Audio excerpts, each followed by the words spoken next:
Bihi nasta'inu ala umuri dunya wad din. Wassalatu wassalamu ala asyrafil anbiya'i wal mursalin wa ala alihi wa ashabihi wa man tabi'ahum ila yaumiddin. Amma ba'd. Puji syukur atas nikmat Allah Subhanahu wa taala, selawat dan salam kepada junjungan kita Nabiullah Muhammad sallallahu alaihi wasallam. Sidang jamaah Dior yang dirahmati Allah Subhanahu wa taala.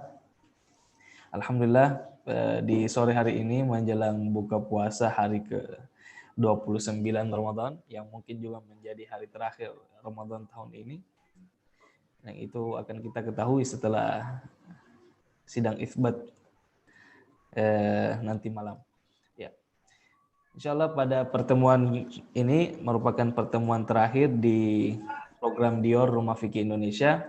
Namun jangan berkecil hati para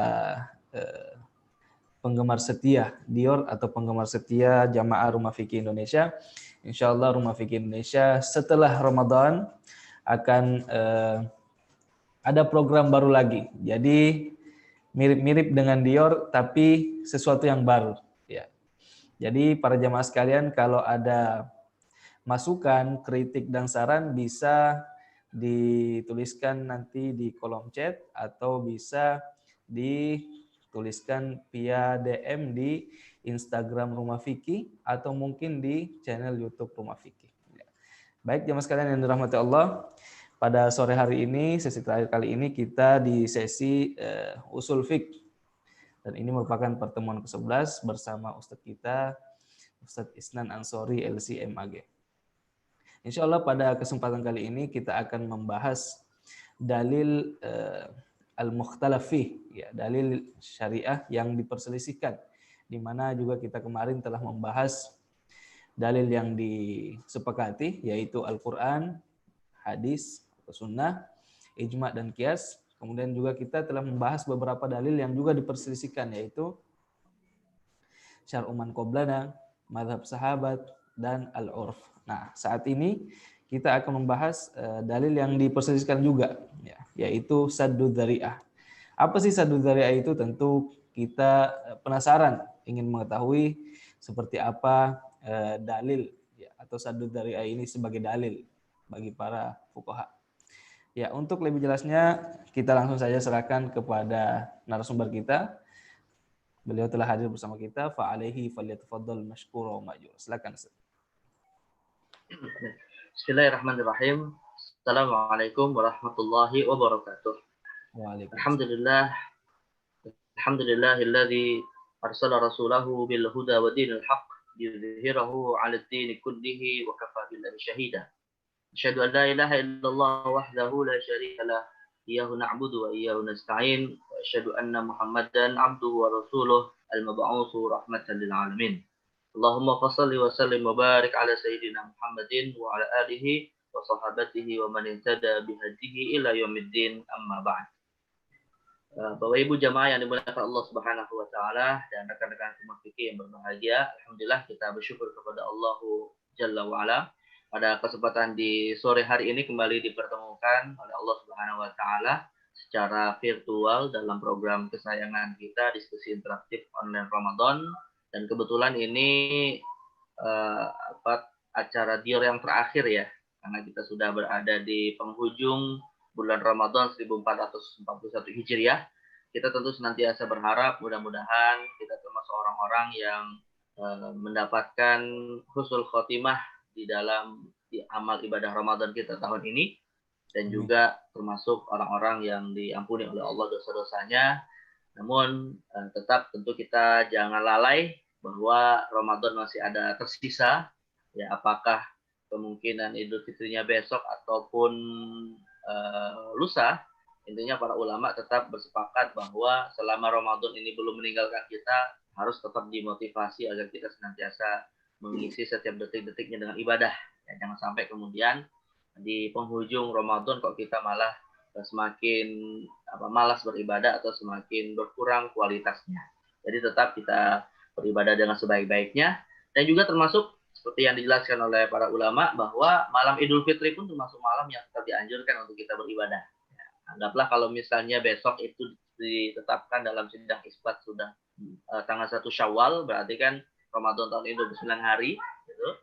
Ya, berarti ya tetap juga kita dianjurkan untuk mengisi malam Idul Fitri itu dengan ibadah gitu ya. Walaupun ibadah khususnya diantaranya adalah takbir, zikir dan seterusnya. Tapi kalau misalnya rupanya sidang isbat menetapkan Idul Fitrinya lusa hari Ahad, ya berarti masih ada 1 hari yang masih memungkinkan untuk menjadi malam Lailatul Qadar gitu ya. Karena Lailatul Qadar itu sesuatu yang dirahasiakan oleh Allah dan setiap malamnya adalah kemungkinan untuk termasuk Lailatul Qadar.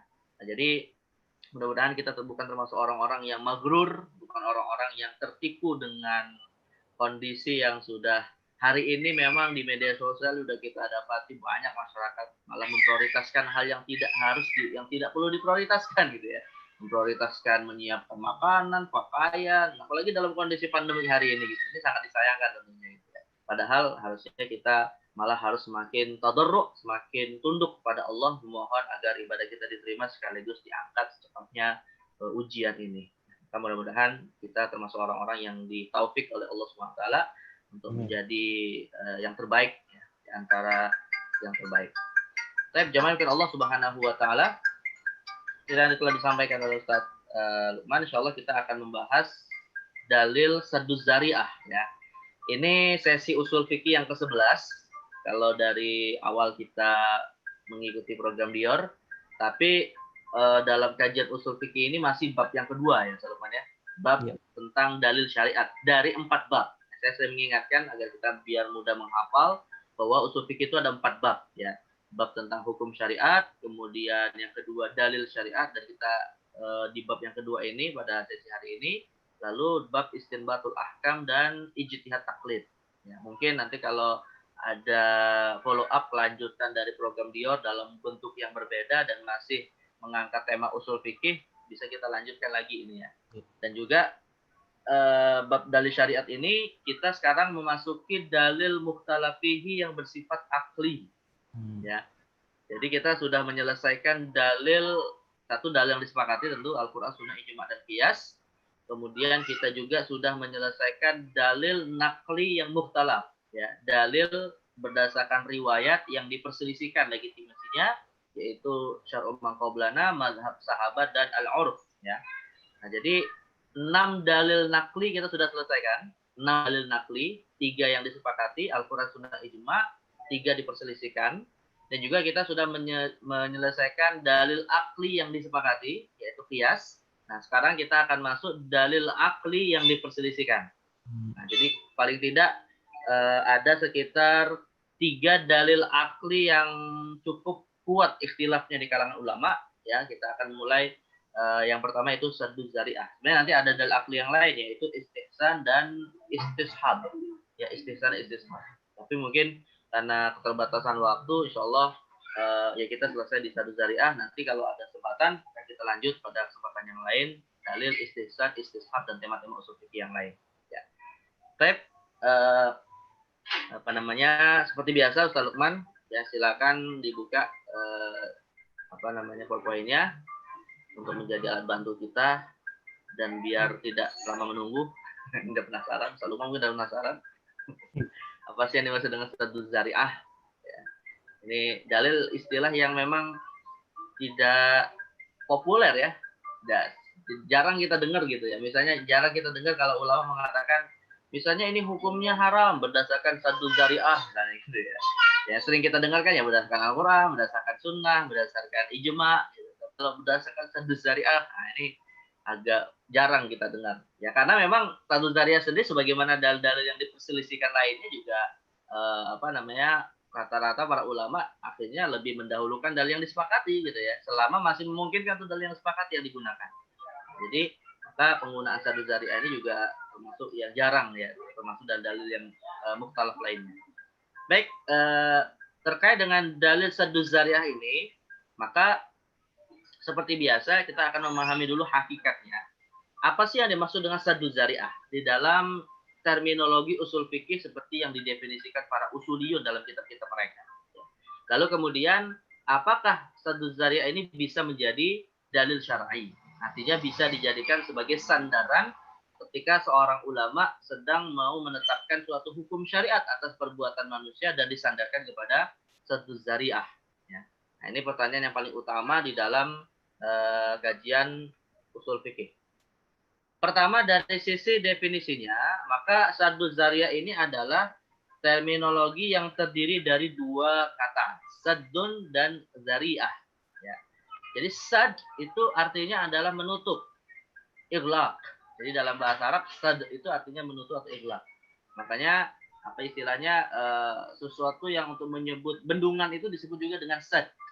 Ya, dalam surat Al-Kahfi itu kan Allah menceritakan bagaimana orang-orang yang didatangi oleh Dzulqarnain meminta untuk dibuatnya benteng ya, dibuatnya penutup dari serangan Ya'juj Ma'juj gitu ya disebutkan. Hatta idza balagha bainas saddaini wajada min dunihima qauman la yakaduna yafqahuna qawla. Ada kisahnya itu. Sad itu artinya menutup gitu ya. Lawannya adalah fathun. Sad lawannya adalah fathun. Jadi kalau kita katakan dalam bahasa Arab saddul furjah ya, kita menutup lubang itu disebut dengan saddul furjah. Sedangkan membukanya adalah fathul furjah. Nah, furjah itu lubang. Ya. Nah, ini dari sisi bahasa. Sedangkan zariah artinya wasilah. Zariah artinya wasilah atau sarana atau sesuatu yang akan menuju kepada sesuatu yang lain. Nah, itu namanya disebut dengan zariah. Maka bisa dikatakan bahwa yang namanya saddu zariah itu artinya adalah menutup sesuatu dari atau menutup wasilah yang akan menuju kepada sesuatu. Jadi ada wasilah, ada sarana tertentu yang memiliki efek kepada sesuatu lain, maka agar tidak ya terlaksana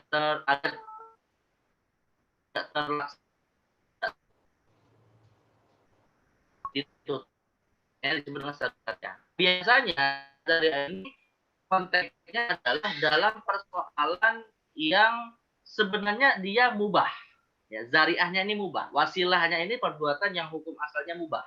Tapi akan ada dampak untuk menuju kepada yang haram.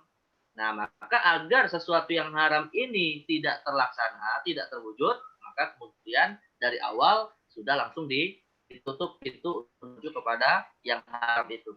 Meskipun pintunya ini sebenarnya sesuatu yang mubah. Jadi kalau dalam kedokteran itu mencegah lebih baik daripada mengobati. Nah, jadi saddu zariah ini prinsipnya seperti itu gitu ya.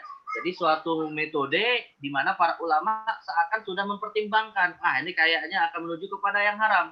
Nah, maka daripada kemudian dibiarkan, lalu akhirnya bisa terwujud sesuatu yang haram itu, maka kemudian bisa ditutup gitu ya. Nah, ini namanya disebut dengan saddu zariah.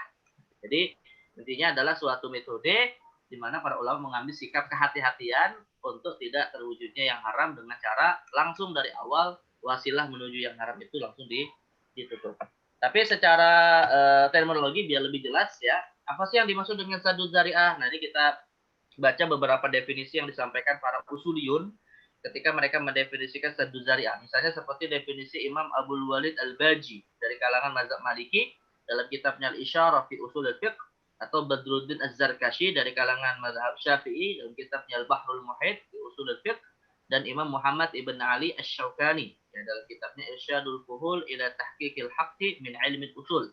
Nah, mereka mendefinisikan saddu zariah sebagai man'ul mas'alah allati zahiruhal ibahah wa yutawassalu biha ila fi'lil mahdur. Jadi saddu zariah itu man'ul mas'alah, ya, melarang suatu masalah, melarang dilakukannya sesuatu allati zahiruhal ibahah, yang mana sesuatu ini atau masalah ini tadi secara zahir, tampak zahirnya itu sesuatu yang boleh dalam syariat. Ya, bukan sesuatu yang dilarang gitu. Tetapi wa yatawassalu biha ila fi'lil mahdzur. Dikhawatirkan perbuatan yang boleh ini akan menyebabkan kepada suatu perbuatan yang dilarang oleh syariat. Nah, jadi sebelum sesuatu yang dilarang oleh syariat itu kemudian dilakukan, maka perbuatan yang menjadi sarana menuju sesuatu yang dilarang ini dilarang juga sekalian gitu.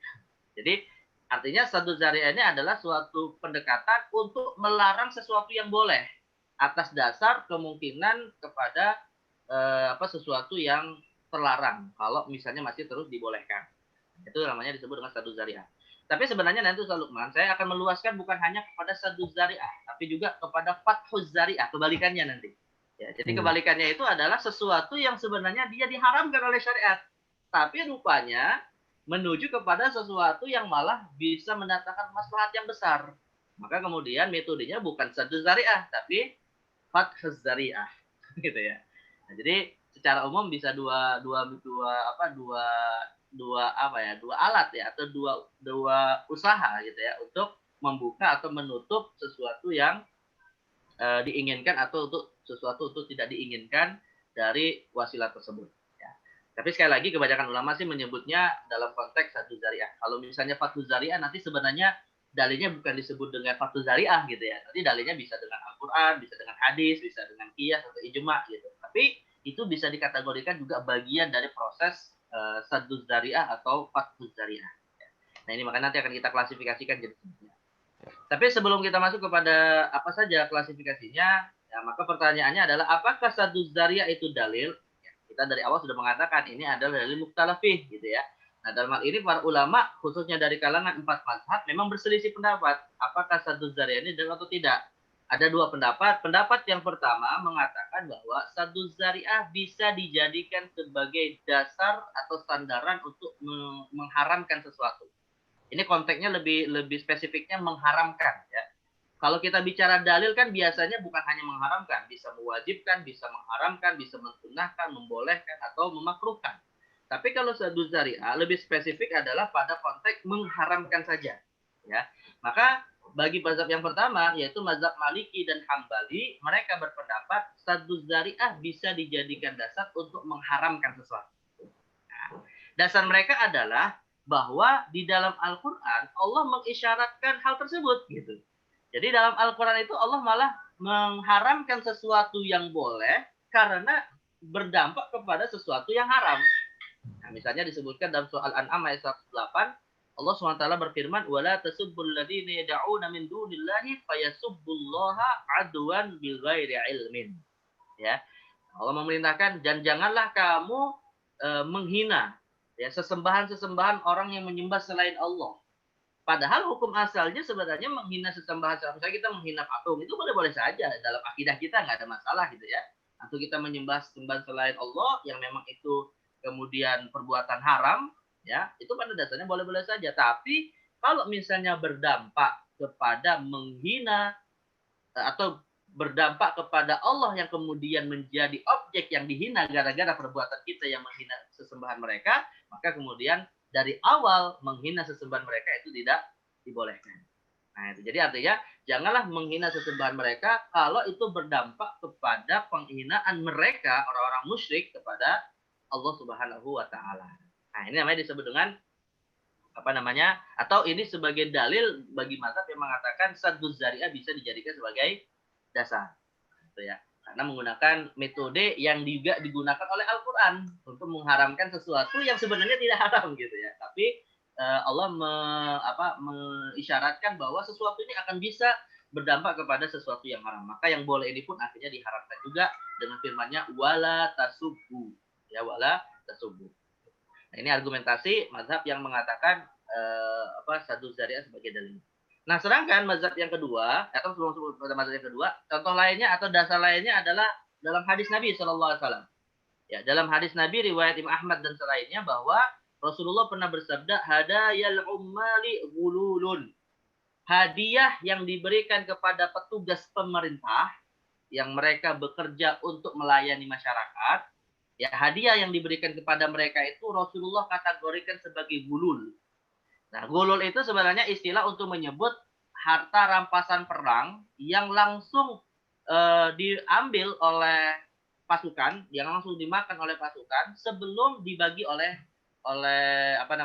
pemimpin pasukan. Jadi kan kalau dalam hukum ghanimah itu kan kalau misalnya kita menang perang, ya dikumpulkanlah ghanimah perang, itu tidak boleh langsung dimakan oleh atau dimanfaatkan oleh prajurit, ya sebelum kemudian dikumpulkan lalu dibagi-bagi oleh pemimpin perang gitu kan, oleh panglima perangnya. Nah ini ketika ada orang kemudian berkhianat dengan langsung memakannya padahal itu belum dalam proses pembagian yang dilakukan oleh panglima perang, maka Rasul menyebutnya dengan istilah gulul. Kan disebutkan dalam Al-Qur'an ada wa may yaghlul ya'ti bima ghalla yaumal qiyamah. Jadi intinya gulul itu artinya memakan harta yang haram gitu ya.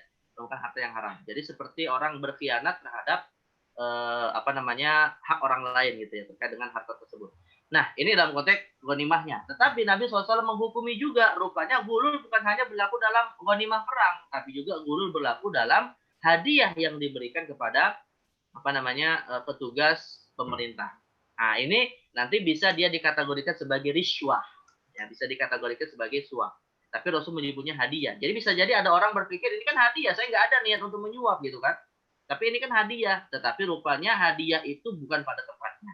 Artinya hadiah itu pada dasarnya hukum asalnya mubah, bahkan dianjurkan di dalam Islam. Tahadu tahabu, berbagilah kalian, salinglah memberi hadiah, maka akan saling mencintai. Tapi kalau itu konteksnya diberikan kepada orang-orang yang dia hakikatnya punya kewajiban untuk melayani masyarakat, apalagi kalau hadiah itu terkait dengan pelayanannya, maka ini akan dikhawatirkan jatuh kepada suap dan kemudian terjadi tindak korupsi dan seterusnya. Maka kemudian diharamkanlah oleh syariat pada dasarnya hadiahnya halal, tapi berdampak kepada kemungkinan terjadinya pelanggaran-pelanggaran terhadap wewenang yang diberikan oleh pemerintah. Maka hukumnya menjadi haram. Nah, ini maka sekali lagi bagi mazhab yang pertama mengatakan ya sesuatu yang boleh bisa diharamkan kalau punya efek kepada perbuatan yang haram. Ini argumentasi mereka yang mengatakan satu zariah sebagai dalil. Nah, sedangkan kelompok ulama yang berikutnya yaitu mazhab Hanafi dan Syafi'i berpendapat bahwa satu zariah itu bukan dalil. Nah, paling tidak argumentasi mereka ada dua. Yang pertama adalah bahwa menetapkan keharaman sesuatu itu haruslah berlandaskan kepada dalil yang jelas, bukan berdasarkan prasangka. Nah, sedangkan satu zariah itu kan sifatnya prasangka gitu kan. Mungkin nggak nanti menuju kepada yang haram gitu kan. Nah, itu kan prasangka. Nah, maka ini tidak dibolehkan. Dasarnya adalah surah An-Nahl ayat 116 di mana Allah mengatakan wala taqulu lima tasifu alsinatukumul kadzib hadza halalun wa hadza haram litaftaru 'alallahi al-kadzib. Dan janganlah kalian mengatakan dengan lisan kalian suatu kebohongan untuk menyatakan ini halal, ini haram untuk mengada-ngadakan kebohongan terhadap Allah Subhanahu wa ta'ala. Artinya seorang mufti kalau ingin mengharamkan atau menghalalkan sesuatu ya dalilnya jelas, yaitu dalilnya yang betul-betul bisa diukur, bukan berdasarkan prasangka. Kalau sadu zariah ini kan sifatnya prasangka gitu kan, mengharamkan sesuatu yang mubah dengan adanya prasangka bahwa yang mubah ini akan berdampak kepada yang haram. Nah, bagi mereka yang menolak sadu zariah ya itu tertolak dengan ayat Al-Quran ini gitu. Nah, tapi yang jadi pertanyaan begini, tadi kan yang mengatakan sadu zariah itu dalil juga pakai ayat-ayat Al-Quran, pakai hadis Nabi yang juga mengarahkan kepada legitimasinya. Maka pihak yang menolak sadu zariah menjawab bahwa kami mengharamkan apa yang disebutkan dalam ayat dan hadis tadi bukan atas dasar sadu zariah, tapi atas dasar ayatnya sendiri dan hadisnya sendiri yang menyebutkan hal tersebut gitu.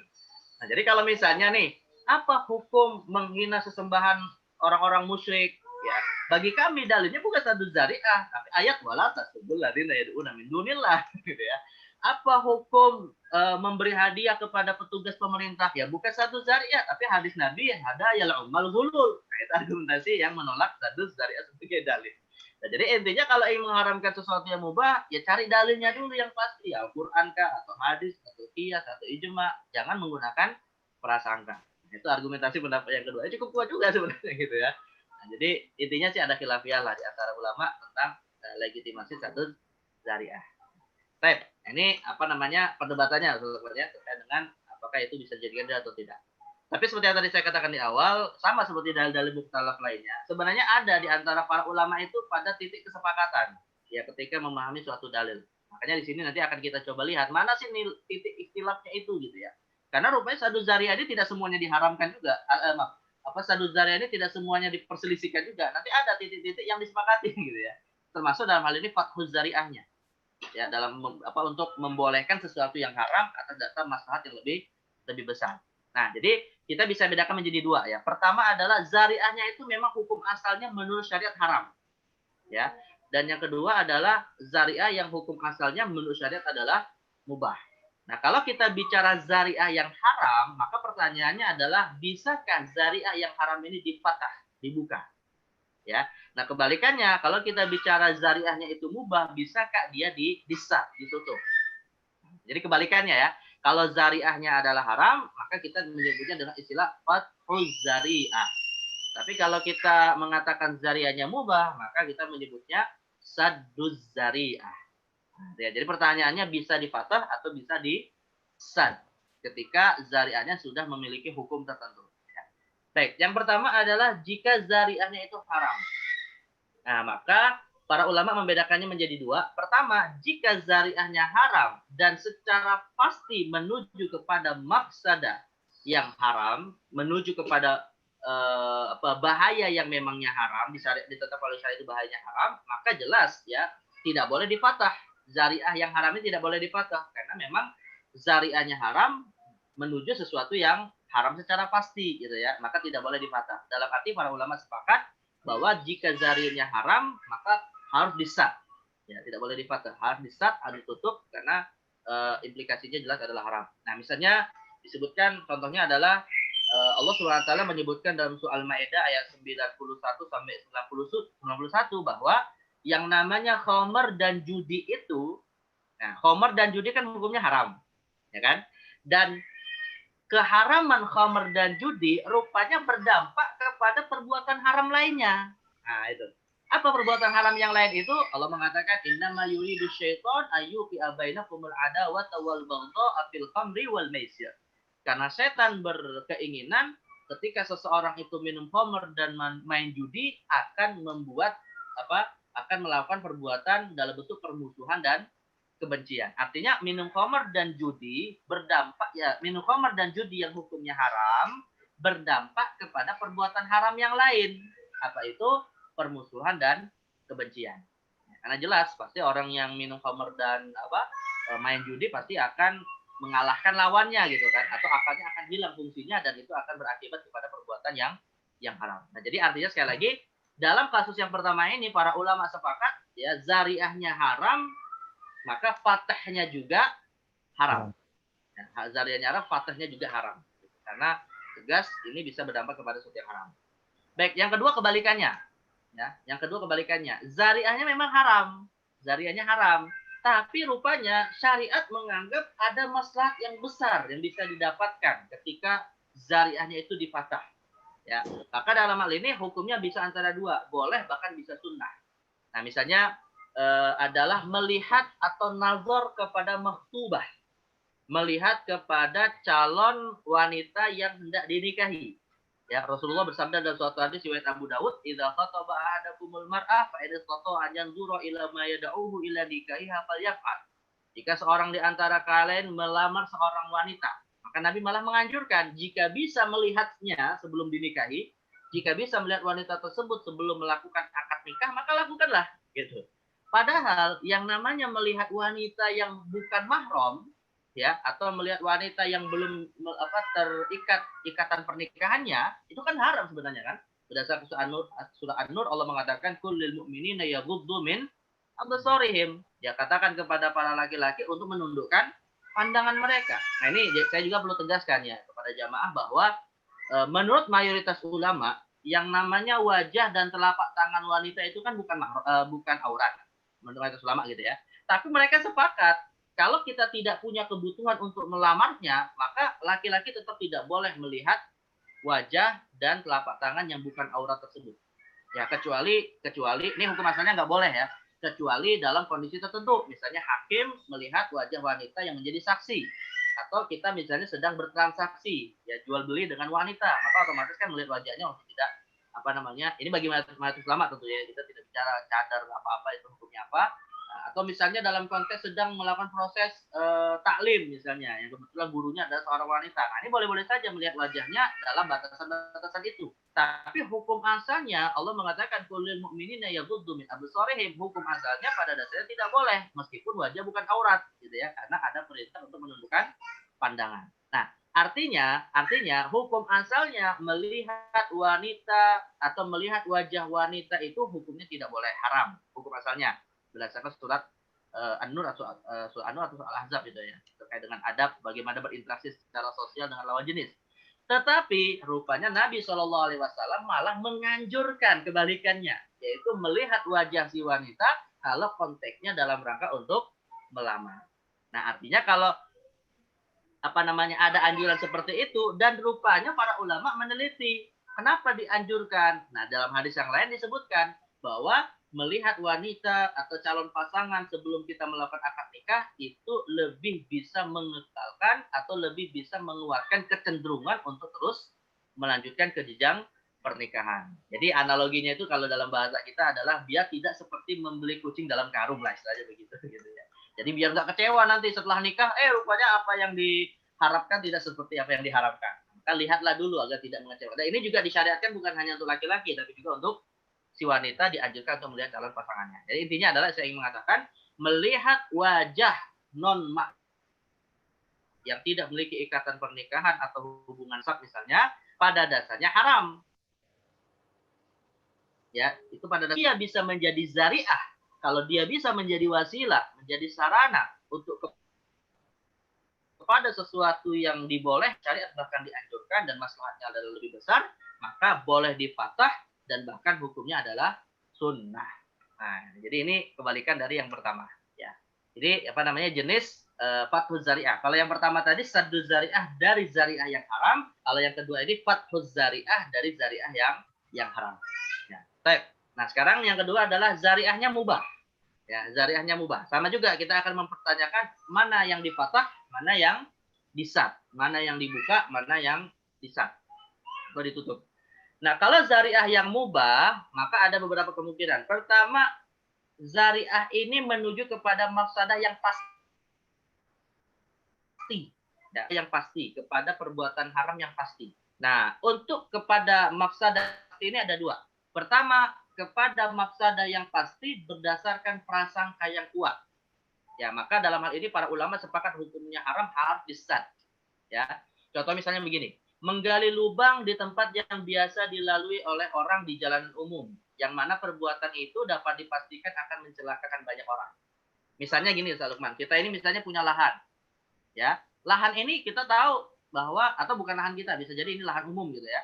Kita tahu bahwa ini adalah lahan yang biasa dilewati oleh orang. Tiba-tiba kita misalnya untuk kepentingan kita mau mendapatkan sesuatu, misalnya kita gali, ya, padahal kita tahu itu tempat yang biasa dilewati.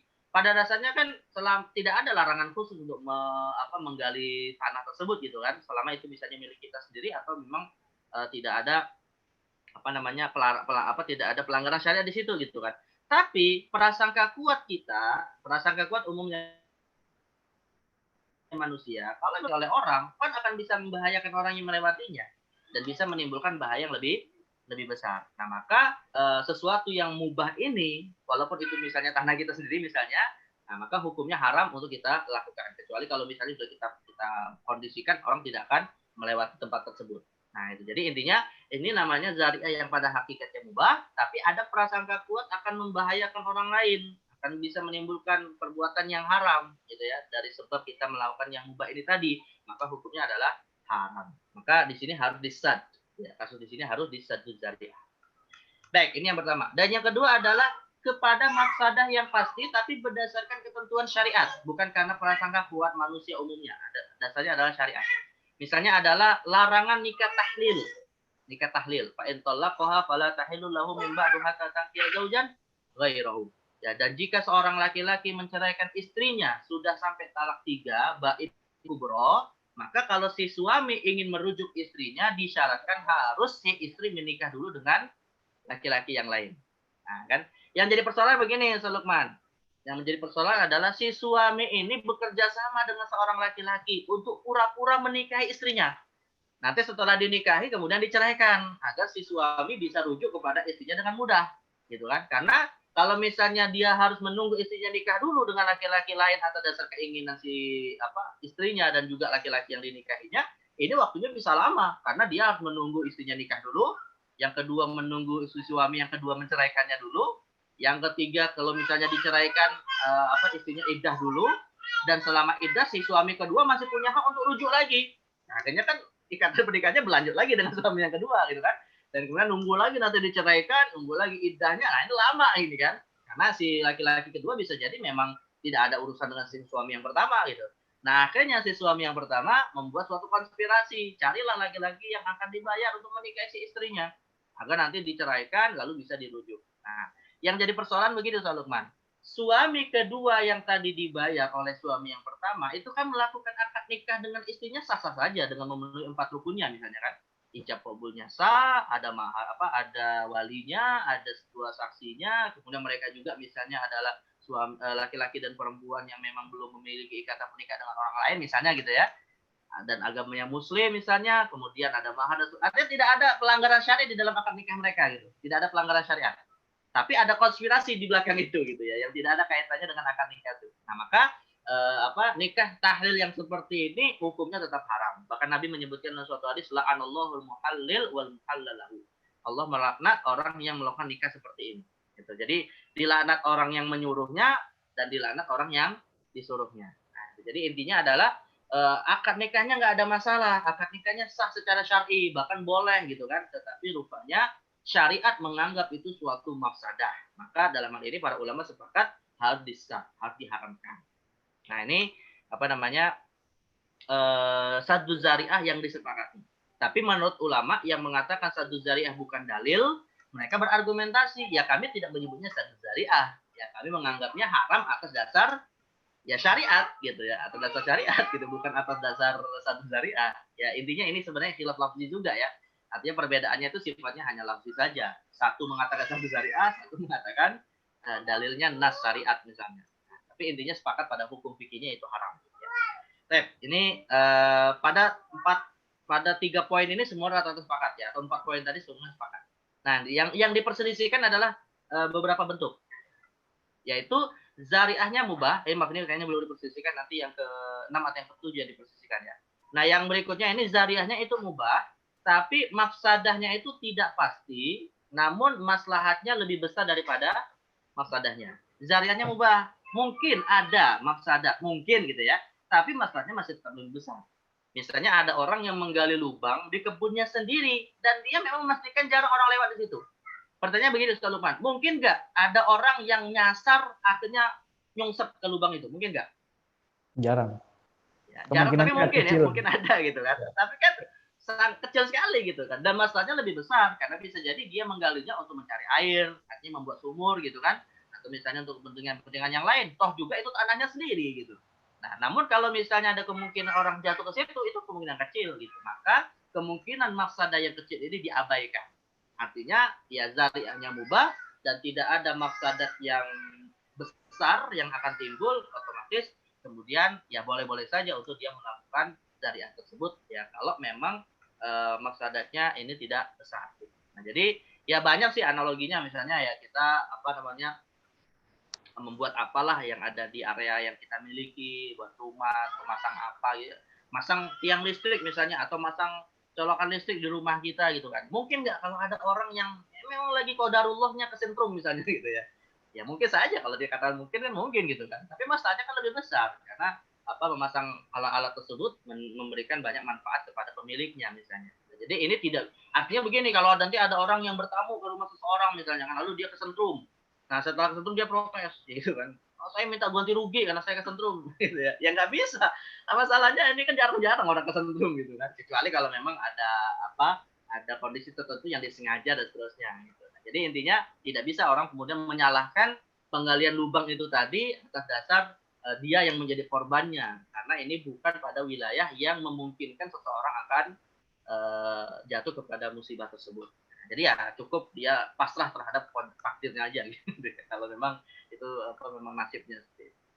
Baik, ini boleh para ulama tidak ada mempersoalkannya. Jadi di sini di fathun ya, di fathun. Nah, yang terakhir ini yang diperselisihkan. Kepada mafsadah yang tidak pasti, namun kepada mafsadah yang tidak pasti, namun ada mafsadah yang memungkinkan terjadi dan mafsadahnya diperselisihkan. Ya. Nah, inilah yang nanti secara fikih menjadi wilayah khilafiyah di kalangan para ulama. Dan rata-rata bagi ulama yang mengambil saddu zari'ah menghukuminya dengan hukum makruh. Ya. Contoh, rata-rata ini mazhab Maliki yang mengambil pendapat saddu zari'ah ini dalam konteks sebenarnya dia hukumnya mubah, bahkan dianjurkan oleh syariat, tetapi ada kemungkinan akan jatuh kepada pelanggaran syariat, maka dimakruhkan untuk menghilangkan kemungkinan itu. Ini saya kasih 3 contoh ya. Menunda pembayaran mahar. Nah, di dalam mazhab Maliki, menunda pembayaran mahar artinya tidak menyebutkannya di dalam akad gitu ya. Atau misalnya ditunda dalam batas waktu tertentu, itu bagi mazhab Maliki hukumnya makruh. Karena bagi mereka mahar itu termasuk rukun nikah, satu dalam mazhab Maliki ya. Mahar itu rukun nikah, penyebutannya itu sunnah dan bahkan hukumnya bisa wajib kalau bisa mengakibatkan jika tidak disebut akan terjadi perselisihan. Nah, maka dalam mazhab Maliki kalau ada seorang suami misalnya bilang kepada istrinya, dah kita akad nikah dulu lah, nanti maharnya saya berikan nanti setelah kita akad nikah gitu kan. Maka dalam mazhab Maliki ini hukumnya adalah makruh. Gitu. Tapi kalau mayoritas ulama yang namanya mahar kan dia tidak termasuk rukun nikah, ya artinya dia termasuk wajib nikah yaitu seperti nafkah yang menjadi hak si istri yang nanti bisa saja ditunaikan setelah akad nikah menurut pendapat mayoritas ulama. Tapi kalau dalam mazhab Maliki tidak, karena nanti akan berakibat kalau misalnya mahar ini ditunda pemberiannya saat akad akan terjadi cekcok antara suami istri, maka bagi mereka makruh menundanya. Jadi ditetapkan mesti di saat akad. Jadi ada mafsadat pada cekcok itu tadi gitu ya, maka diawalkan atau disebutkan saat akad. Ya. Atau contoh lain misalnya puasa syak dan puasa 6 hari di bulan Syawal. Nah, dalam mazhab Maliki nanti kita kalau misalnya sudah selesai Ramadan nanti muncul di perdebatan biasanya kan bukan perdebatan sih sebenarnya lebih tepatnya mungkin muncul pendapat mazhab Maliki yang memakruhkan puasa Syawal gitu ya. Nah, rupanya mazhab Maliki yang memakruhkan puasa Syawal ini punya argumentasi. Nah, argumentasinya apa? Kami khawatir kalau misalnya ada orang puasa Syawal malah jatuh pada tanggal 1 Syawal yang haram berpuasa. Nah, gitu. Jadi karena ada kekhawatiran seseorang yang puasa di bulan Syawal itu melakukannya pada tanggal 1, ya sudah dimakruhkanlah. Ya, tapi dengan catatan, tentunya dalam mazhab Maliki ini dalam kondisi orang yang tidak bisa membedakan sedang pada tanggal 1 Syawal atau sudah lewat satu Syawal. Nah, kalau zaman dahulu kan mungkin menilainya tidak pakai kalender agak sulit gitu ya. Nah, maka agar tidak jatuh kepada pelanggaran syariat yaitu berpuasa sunnah pada tanggal 1 Syawal, akhirnya mazhab Maliki mengatakan hukumnya makruh. Maka kalau ada orang yang ragu, ini masih tanggal 1 Syawal atau sudah lewat 1 Syawal ya, maka makruh dia untuk berpuasa. Dalam mazhab Maliki karena dikhawatirkan jatuh kepada yang haram. Begitu juga dengan puasa Syak. Kalau ada orang ragu, ini masih tanggal 30 Syaban atau sudah masuk 1 Ramadan misalnya kan. Nah, maka di sini agar dia tidak salah niatnya otomatis dimakruhkan dalam mazhab Maliki ya. Nah, contoh yang lain adalah doa iftitah dan basmalah dalam sholat. Ini juga kalau dalam kitab-kitab fikih mazhab Maliki mereka menganggap membaca doa iftitah Allah berkabiro, Allahumma ba'id baini dan juga basmalah di dalam surah Al-Fatihah itu termasuk makruh kalau dalam mazhab Maliki. Kalau yang lain sih mengatakan kalau doa iftitah kan mayoritas ulama mengatakan sunnah. Kalau basmalah bahkan dalam mazhab Syafi'i hukumnya termasuk wajib karena bagian dari surat Al-Fatihah gitu ya. Tapi kalau dalam mazhab Maliki ini malah hukumnya makruh. Alasannya apa? Karena mereka mengatakan kami khawatir iftitah dan basmalah ini diwajibkan oleh orang awam. gitu. Sebab dalam prakteknya Rasulullah jarang kita dapati meninggalkan doa iftitah. Padahal membaca doa iftitah hukumnya adalah tidak wajib. Sepakat ulama doa iftitah kan tidak wajib gitu kan. Malah kebanyakan mengatakan sunnah. Tapi karena khawatirnya berlebihan dalam mazhab Maliki karena nanti akan jatuh kepada mewajibkan sesuatu yang tidak wajib, maka kemudian bagi mereka ya udah makruhkan saja gitu. Ya kemudian tidak makruhkan itu maksudnya biar nanti seorang muslim itu kalau sholat sekali-sekali ninggalin iftitah lah gitu biar gak dianggap itu sesuatu yang wajib gitu ya. Analoginya sama seperti Rasulullah tidak melakukan sholat tarawih selama 30 Ramadan full berjamaah gitu kan dengan alasan dikhawatirkan untuk agar ada banyak orang awam yang kemudian menganggapnya sesuatu yang wajib gitu. Padahal Nabi anjurkan untuk melakukannya secara berjamaah. Nah, jadi inilah sikap mazhab Maliki yang memang mengambil sikap preventif untuk menjaga agar tidak sampai jatuh kepada pelanggaran syariat dengan cara memakruhkan sesuatu yang sebenarnya itu malah masyru' itu di dalam syariat ya. Tetapi tentunya kita ingin mengatakan ya mazhab Maliki ini konteksnya adalah preventifnya. Kalau misalnya sisi preventifnya sudah lagi tidak dikhawatirkan, ya sudah berarti yang namanya puasa Syawal, yang namanya membaca doa iftitah, ya tetap dia hukum asalnya adalah masyru' dan disunahkan untuk dilakukan. Kalau misalnya sisi kekhawatirannya sudah tidak lagi ada. Nah, inilah dalil saddu zari'ah atau dalil yang pertama dari dalil akli ya, dalil akli yang diperselisihkan oleh para ulama dan mungkin saya cukupkan di sini. Nanti insyaallah kalau ada kesempatan lain akan kita lanjutkan dengan dalil-dalil akli lainnya ya yang juga digunakan oleh para ulama untuk menghukumi sesuatu. Sulaiman, kalau masih ada waktunya, silakan jika ada yang ingin bertanya, bisa diskusikan. Wallahu a'lam. Ya, baik jamaah sekalian yang dirahmati Allah Subhanahu wa taala. Alhamdulillah telah jazakallahu khair Ustaz Isnan atas materinya. Ya, sekarang saya membuka sesi tanya jawab. Jadi jamaah sekalian yang live bersama kita di Zoom maupun yang menyaksikan kita di channel YouTube Rumah Fikih, silakan dipersiapkan pertanyaannya. Ya. Di live via Zoom sudah ada yang bertanya via kolom chat. Saya bacakan. Assalamualaikum. Waalaikumsalam. Menarik menyimak mengenai dalil Sadz-Dzari'ah ini, Pak. Kalau contohnya begini, masuk mana ya?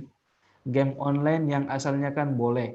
Tapi kalau misalnya game online-nya itu bisa bikin anak lupa waktu, atau ternyata di dalamnya ada nilai-nilai yang nggak baik, atau bahkan bisa bikin si anak gangguan kejiwaan. Itu bagaimana? Silakan. Ya, kalau memang mafsadatnya itu pasti dan sudah banyak contohnya, ya sudah banyak kasusnya, ya bisa menjadi haram hukumnya gitu. Ya, nggak usah game online ya, game-game yang lain yang bisa jadi banyak. Game itu kan permainan ya, secara sederhana kan istilahnya permainan. Yang namanya permainan memang hukum asalnya mubah, karena permainan itu juga termasuk di antara tradisi manusia, ya selama tidak ada unsur pelanggaran syariat, hukum asalnya mubah. Tapi kalau memang punya dampak kepada sesuatu yang dikategorikan oleh para ulama dengan istilah malahi, malahi itu sesuatu yang melalaikan, ya maka ya hukumnya bisa makruh atau bahkan bisa haram. Ya kalau zaman dahulu kayak satranj ya disebutkan atau catur itu kan, memang para ulama khilafiyah dalam hukum main catur ini tadi gitu. Tapi banyak ulama menganggapnya sebagai bagian dari malahi karena membuat orang kemudian lalai untuk melakukan sesuatu yang diwajibkan, sholat dan seterusnya gitu ya. Nah, termasuk dalam hal ini bahkan bisa menjadi haram kalau misalnya di dalamnya terdapat unsur judi, misalnya ada khimarnya, atau misalnya ada kalau game online yang kita khawatirkan itu ada pornografinya, misalnya kan. Nah, atau misalnya ada permainan-permainan yang itu tidak baiklah menurut para ahli pendidikan untuk diberikan kepada umur-umur tertentu misalnya. Nah, malah hukumnya bisa jadi bukan makruh, malah haram gitu ya. Nah, jadi hukum asalnya kalau itu melalaikan, walaupun misalnya tidak sampai kita meninggalkan kewajiban, hukumnya makruh. Ya, apalagi kalau misalnya kita juga bicara dalam konteks etika di dalam beragama. Seorang muslim itu disebutkan dalam hadis Nabi, min husni islamil mar'i tarkuhu ma la ya'nih. Seorang muslim itu di antara kebaikannya adalah meninggalkan sesuatu yang tidak bermanfaat bagi dirinya. Kalau hanya sekedar untuk memenuhi kepuasan dirinya saja, walaupun itu dalam konteks yang mubah. Tapi kalau sampai melalaikan sesuatu yang lebih prioritas, nah ini tentu tidak dibenarkan di menurut saya. Nah, jadi pertanyaan yang tadi disampaikan, ya game online ini menurut saya hukumnya bisa antara dua, yaitu makruh atau bahkan bisa haram. Nah, makanya ya kita sebagai seorang orang tua khususnya gitu ya, sebagai pendidik, tentu kita harus mewanti-wanti anak kita. Ya, ini termasuk tantangan hari ini ya. Tantangan hari ini game-game yang seperti ini yang malah tidak dibenarkan. Game-game yang seperti ini yang berpotensi kepada pelanggaran syariat. Tapi kalau permainannya ini malah memberikan edukasi yang baik, ya edukasi yang baik, misalnya juga bagian dari olahraga untuk menguatkan fisik, misalnya ya. Kemudian permainannya juga membangun kerjasama, misalnya kayak permainan-permainan anak-anak kecil dulu kan ada filosofinya yang diajarkan gitu kan, ada filosofi pendidikan di situ. Nah itu bagus ya hukum. Malah ini maka di sini kalau kita bicara dari Sadz Dzari'ah, Lukman, kalau untuk game online saya lebih cenderung kepada Sadz Dzari'ah gitu ya. Tapi kalau game-game yang mungkin seperti zaman dahulu gitu, yang ada sisi positif edukasinya, ini Fathuz Dzari'ah gitu ya. Fathuz Dzari'ah gitu. Nah, jadi intinya sih kita tidak mempersoalkan gamenya sebenarnya ya, tapi mempersoalkan dampaknya gitu ya, atau unsur pelanggarannya. Maka ini juga akan terkait dengan kaidah lil wasail hukmul maqasid, bahwa yang namanya wasilah akan dihukumi tergantung kepada apa yang menjadi maksud dan tujuannya. Gitu. Kalau maksudnya ini misalnya haram, ya maka diharapkanlah wasilahnya. Baik, ya saya pikir game online ini dampaknya malah negatifnya lebih besar daripada positif. Ya, boleh besok. Baik, bagi jamaah sekalian, apakah ada yang ingin ditanyakan? Ya, sambil menunggu pertanyaan dari jamaah sekalian, berarti bisa kita simpulkan bahwa sebenarnya mereka yang menganggap Sadz Dzari'ah ini dalil sama saja menamai prosesnya.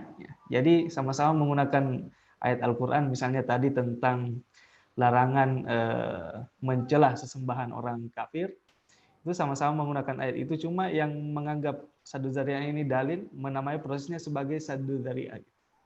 Ya, ya miripnya seperti ini ketika Rasulullah menjawab pertanyaan Umar bin Khattab yang berkumur-kumur saat puasa gitu kan. Rasulullah kan tidak menjawab batal atau tidak batal kan, tapi Rasulullah mengkiaskannya kepada Rasulullah ditanya tentang mencium istri ya, Umar bin Khattab mencium istri saat berpuasa dan Nabi kemudian menyamakannya dengan berkumur-kumur gitu kan. Ya bisa, ini kan hadis ini bisa dipahami dua sisi. Dia sebagai hadis, tapi bisa juga disebut kias gitu ya. Nah, ada dua kemungkinan seperti itu gitu kan. Nah, jadi ya analoginya perselisihannya pada wilayah itulah. Sebenarnya sih bukan pada wilayah itu, Sulman. Kalau menurut saya pada wilayah ini sepakat hukumnya nggak ada masalah. Tapi yang menjadi perselisihan itu adalah pada wilayah sikap preventif yang tidak langsung diharamkan oleh syariat, yang tadi melahirkan khilafiyah seperti antara mazhab Maliki dengan jumhur, gitu ya. Jadi para ulama berbeda pendapat. Intinya kalau lahirnya perbedaan pendapat, nah disinilah yang kemudian saddu dzari'ah menjadi dalil mukhtalaf karena mafsadatnya yang bersifat praduga, ya mafsadatnya yang bersifat masih diperselisihkan, tidak secara pasti. Ya kalau misalnya mafsadatnya pasti, ya jelas nanti sepakat haram. Kalau mafsadatnya tidak pasti tapi maslahatnya lebih besar, bisa jadi disepakati mubah atau bahkan sunnah. Tapi kan yang menjadi perselisihan adalah ketika mafsadatnya ini agak diperselisihkan. Contoh misalnya begini ya, mafsadatnya yang pasti sebagai tambah contoh. Ya, Allah mengatakan la taqrabuz zina. Ya, wala taqrabuz zina innahu kana fahisyatan wa maqta wa sa'a sabila. Ya, jadi zina itu kan jelas haram. Mendekatinya itu kan juga bisa berdampak kepada yang haram. Maka yang diharamkan kan bukan hanya zina, tapi mendekatinya juga. Kenapa? Karena mafsadat dari zina itu jelas, sesuatu yang disepakati. Maka mendekati atau melakukan sesuatu yang bisa berefek kepada perbuatan zina ini juga menjadi sesuatu yang diharamkan. Nah, pada titik ini bisa jadi para ulama yang mengharamkan pacaran misalnya kasusnya gitu ya. Boleh nggak pacaran? Boleh nggak kholwat berduaan dengan non mahram? Ya semua ulama kan sepakat hukumnya haram, ya kan? Tapi nanti bisa jadi ada yang mengatakan haramnya gara-gara ayat wala taqrabuz zina. Nah, di pihak lain ada yang mengatakan haramnya atas dasar saddu dzari'ah gitu. Tapi kan titik kesepakatannya adalah hukumnya gitu, bahwa itu adalah sesuatu yang diharamkan. Nah, jadi sebenarnya dalil-dalil ini saling menguatkan satu sama lainnya. Hanya istilahnya khilaf lafzi saja sebenarnya. Ya. Baik, Ustaz. Gitu. Ada yang bertanya nih di kanal YouTube, tapi sedikit keluar dari pembahasan kita. Yaitu, Assalamualaikum Ustaz, saya mau tanya, saya biasanya tiap tahun bayar zakat fitrah berupa uang, bukan beras. Tapi di tahun ini saya tidak bisa bayar zakat fitrah pakai uang. Apakah saya wajib juga bayar zakatnya? Karena di daerah lingkungan saya pada umumnya bayar zakat fitrahnya di masjid dan kita bayarnya tidak pakai beras, melainkan dengan uang. Mohon pencerahan. Ya malah sebenarnya bukan apakah wajib, ya wajib gitu ya. Jadi pertanyaannya bukan masalah apakah tetap wajib, karena selama ini bertahun-tahun misalnya menunaikan zakat pakai uang misalnya ya. Karena begini, kita harus bisa mendudukkan masalah itu pada porsinya yang benar ya. Membayar zakat pakai beras ketika itu adalah makanan yang surplus dari yang kita miliki saat Idul Fitri, hukumnya disepakati para ulama wajib, nggak ada khilafiyah di situ. Walaupun pada tahun-tahun sebelumnya kita biasa pakai beras, pakai uang. Ya, jadi pada titik ini semuanya sepakat wajib. Yang diperselisihkan itu kan adalah ketika menunaikannya pakai uang gitu kan. Nah itu yang diperselisihkan gitu. Jadi kalau misalnya saya nggak bisa pakai uang karena selama ini manajemen masjidnya misalnya hanya menerima uang gitu kan, boleh nggak saya pakai beras? Ya bukan boleh, wajib gitu. Kalau memang dia bisa membayar pakai beras gitu ya, dengan catatan dia itu beras yang surplus, artinya dia punya makanan untuk dirinya dan keluarganya saat Idul Fitri, ada kelebihan gitu kan, maka di sini wajib dia tunaikan zakat. Itu satu. Dan yang kedua, ini juga kita perlu kasih edukasi kepada masyarakat ya. Kalau misalnya masjid tidak menerima zakat beras, ada sebagian tradisi seperti itu, Salukman. Ya, sebagian wilayah itu ada tradisi mereka ini setiap tahunnya tidak menerima beras, pokoknya uang lah gitu ya. Ya tergantung kepada kondisi masing-masing. Akhirnya kalau ada orang mau bayar zakat pakai beras ditolak, gitu kan? Nah, apa yang perlu diedukasi kepada masyarakat? Yang namanya zakat itu, ini pada yang bertanya, cara menunaikannya bisa dengan dua cara. Ya, apakah lewat amil? Ya, dan ini yang biasa mentradisi di masyarakat kita. Dan yang kedua, boleh menunaikan zakat langsung kepada mustahik. Nah, gitu. Ya, boleh menunaikan zakat langsung kepada mustahik. Ya, kalau misalnya kepada mustahik, ya berarti nggak ada persoalan kalau misalnya lembaga masjid tidak mau menerima zakat beras kita. Ya sudah, tunaikan saja, cari mustahik yang menurut kita fakir, kemudian tunaikan zakat kepada mereka. Nah, jadi intinya zakat itu tidak mesti melalui amil. Kalau memang kita terganjal tidak bisa memenuhi kewajiban karena apa namanya kebijakan yang diambil oleh masjid. Jadi intinya tetap zakatnya wajib, pakai beras yang tadi dimiliki, dan tunaikan langsung kepada mustahiknya. Jadi carilah mustahik ya sebelum apa namanya sholat Idul Fitri dilakukan. Jadi tetap wajib dan tunaikan kepada mustahiknya langsung. Ustaz, seperti itu, Lukman? Ya, baik Ustaz. Ya,